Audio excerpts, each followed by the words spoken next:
अस्सलाम वालेकुम friends, welcome back to my YouTube channel. I hope you are doing well.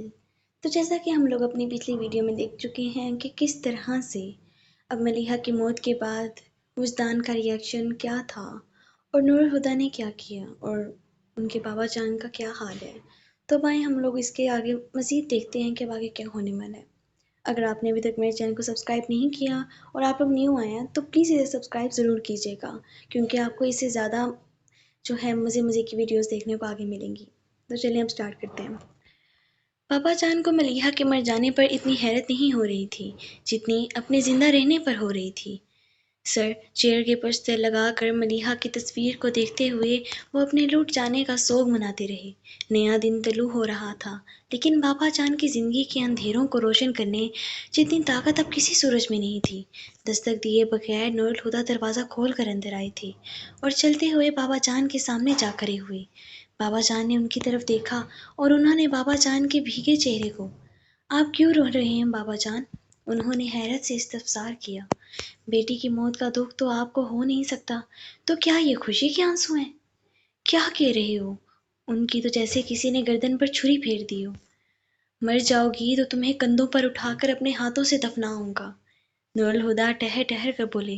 बाबा जान ने सांस तक रोक लिया। बहुत शौक था आपको उसे दफनाने का, कहिए उसे दफना कर कैसा लग रहा है? वो नूरुल हुदा को रहम तलब नजरों से देख रहे थे, लेकिन नूरुल हुदा को उन पर रहम नहीं आया। क्या आप मुझे उसका गुनाह बताएंगे जिसकी पादाश में आपने उस पर जिंदगी हराम कर दी? बस कर दो नूरुल हुदा, वो बर्दाश्त नहीं कर सके। मैंने ऐसा कुछ नहीं किया और करता भी क्यों, आखिर वो मेरी बेटी थी। नूरुल हुदा चटक कर बोले, यही तो मैं आपसे पूछना चाहता हूँ बाबा जान, कि आखिर वो आपकी बेटी थी, फिर क्यों आपने अपनी ही बेटी को मार डाला? बाबा जान हैरत की ज्यादती से गूंग रह गए, फिर उस इल्जाम पर तड़प उठे। चाहो तो मुझे जान से मार दो नूरुल हुदा, लेकिन मुझ पर इतना भयानक इल्जाम मत लगाओ। मैंने मलीहा को नहीं मारा, उसे हार्ट अटैक हुआ था और ये बात तुम भी जानते हो। और मलीहा को हार्ट अटैक क्यों हुआ था? वो बर्फीले लहजे में सवाल कर रहे थे। 20 साल की उम्र में हार्ट अटैक बेवजह नहीं हुआ करता। मुझे वो वजह बताएंगे जो उसके हार्ट अटैक का सबब बनी? सर्द आवाज और बेतासर चेहरा, इन दो चीजों के साथ बाबा जान ने बहुत से लोगों को बेबस किया था। आज वो खुद इन दोनों को आगे बेबस हो गए थे। उनका दायां हाथ दोनों हाथों में लेकर कहने लगा, मलीहा क्यों मर गई? इस सवाल का जवाब देने के लिए आपको एक एतराफ़ करना है, और उस एक एतराफ़ के बाद हो सकता है मलीहा तो आपको माफ़ कर दे, लेकिन बाबा जान, मैं आपसे वादा करता हूँ कि क़यामत तक तो क्या, उसके बाद भी मैं आपको माफ़ नहीं करूँगा। अपनी बात कहकर वो रुके नहीं और उठकर बाहर निकल गए। बाबा जान अभी तक सख्ते की कैफियत में थे। फिर उनका ध्यान अपनी गोद में रखी डायरी की तरफ गया। उन्होंने डायरी उठाकर खोली, फिर पढ़ने लगे। डायरी क्या थी? उनके जराइम की फहरिस्त थी। उन्हें लगा वो कटहरे में खड़े हैं और तंदो तेज लेचे वाला वकील भरी अदालत में उनके जराइम की फहरिस्त पढ़ कर सुना रहा है। उन्होंने अपनी बेटी को कैद तन्हाई बख्शी थी और उसने हर कदम पर उसके जज्बात मजरूह किए, और आखिर बात वहां तक आ पहुंची जहां उन्होंने मलीहा को ऐसे दोराहे की तरफ धकेल दिया जहां आकर मलीहा पर जिंदगी मुश्किल और मौत आसान हो गई थी। इल्जाम करे थे, लेकिन बाबा जान के पास अपनी सफाई में कहने के लिए कुछ भी नहीं था। हर इल्जाम सच्चा था और हर जुर्म हकीकत। इतराफ के सिवा और क्या रास्ता था? डायरी उनके हाथ से छूटकर गोद में गिरी, फिर सिरक कर उनके पांव पर औंधी जा पड़ी। पछतावे से ज्यादा अजियत किसी एहसास में नहीं, और एतराफ से ज्यादा करब अंगेज कुछ हो सकता है?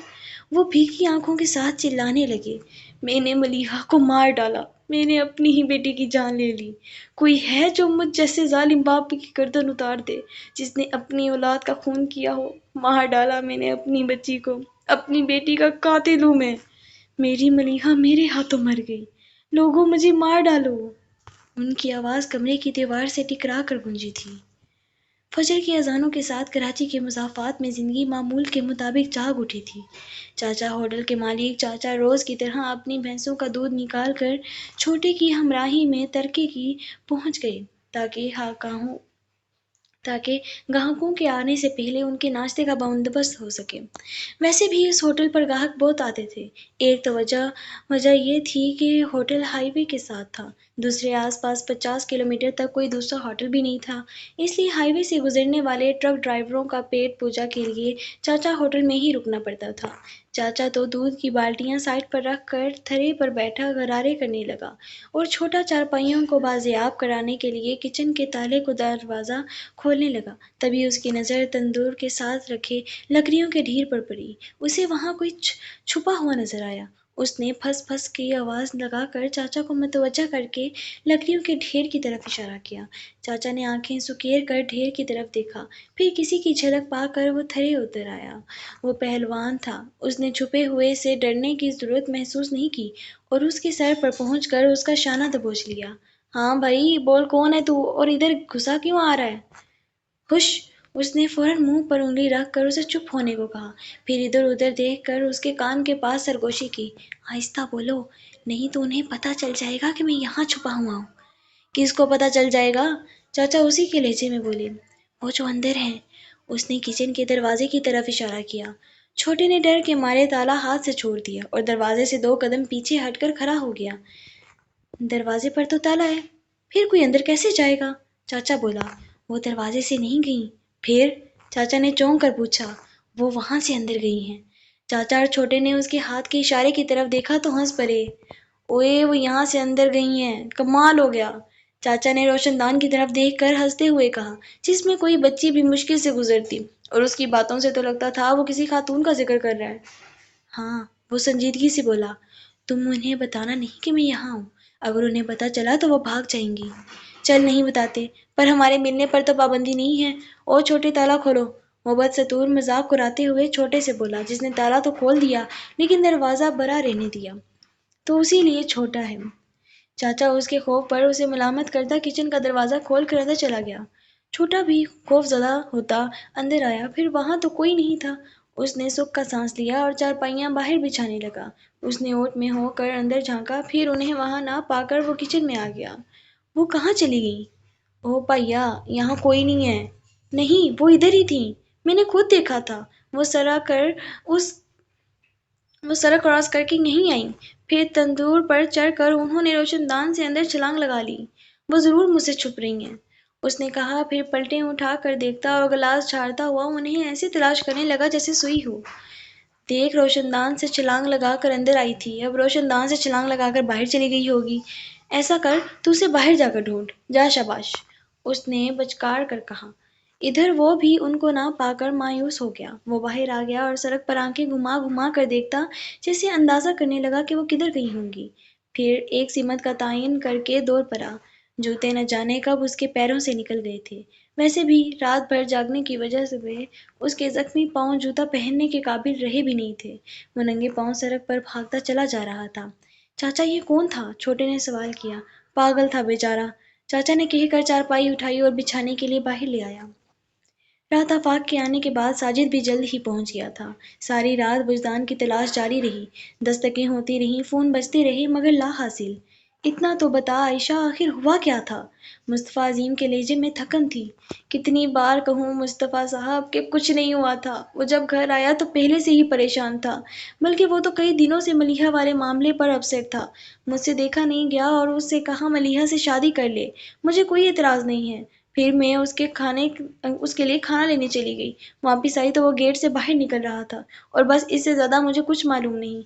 लेकिन आफाक को बहुत कुछ मालूम था। उसने मलिहा के नाम पर उनको देखा, फिर सर झुकाकर नफी में सर हिलाने लगा।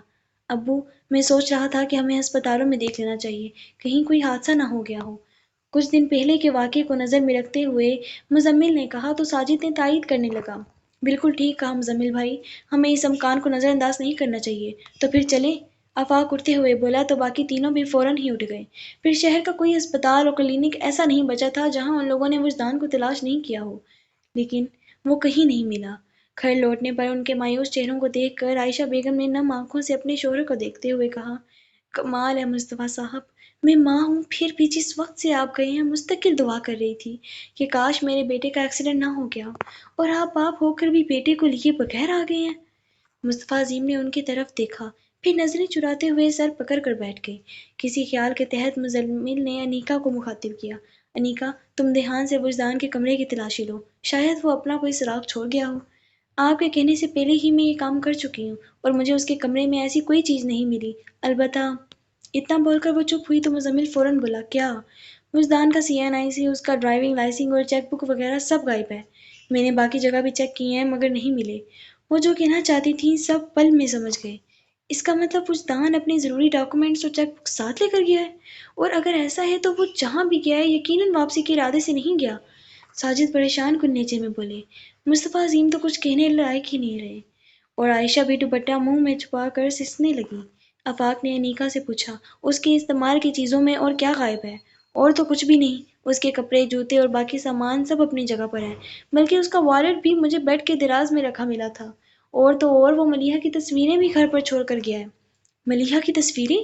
ایک دم ہی آفاق کے لہجے سے حیرت بھری آواز نکلی۔ ہاں، انیکا نے کہا، پھر ایک لفافہ آگے بڑھاتے ہوئے بولی، یہ مجھے وجدان کی کتابوں میں رکھا ہوا ملا تھا۔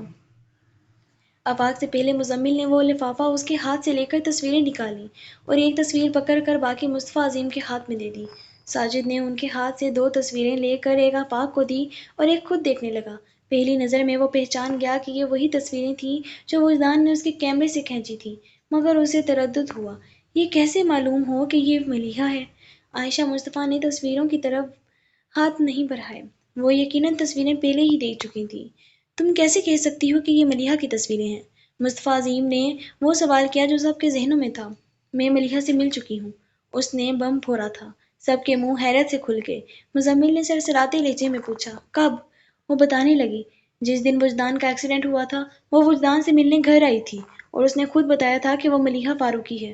پھر اپنا نمبر دے کر کہا کہ وجدان سے کہوں کہ اسے کال کر لے، لیکن میں نے اسے نمبر لے کر پھاڑ دیا۔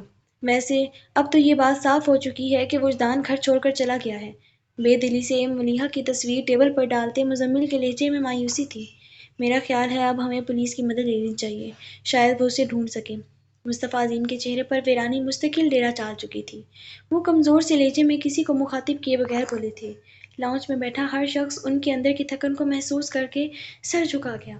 پریشانی سے ہونٹ کاٹتی ان کی آنکھیں نم ہو رہی تھیں۔ وجدان سے ان کی محبت ڈھکی چھپی نہیں تھی، ان کے لیے یہ سانحہ واقعی بہت عظیم تھا۔ شوہر کو ناامید ہوتے دیکھ کر عائشہ کی اپنی طاقت بھی کمزور پڑ گئی تھی۔ انہوں نے اپنی آنکھوں کو جھلکنے سے باز رکھنے کے لیے کوئی کوشش نہیں کی۔ ان کو روتے دیکھ کر مزمل کی افسردگی گہری ہو گئی۔ اس کے بیک وقت وجدان پر غصہ بھی آ رہا تھا، اور اس کے لیے بڑے بھائی کی طرح پریشان بھی ہو رہا تھا۔ مصطفیٰ عظیم طویل خاموشی کے بعد تھکے ہوئے لہجے میں بولے، تم نے مجھ سے میرا بیٹا چھین لیا عائشہ۔ انہوں نے اپنے شوہر کی طرف دیکھا اور بے بسی سے بولی، مگر میں تو اجازت دے چکی تھی مصطفیٰ صاحب، پھر کیوں؟ بات ادھوری چھوڑ کر وہ آنسو پینے لگی۔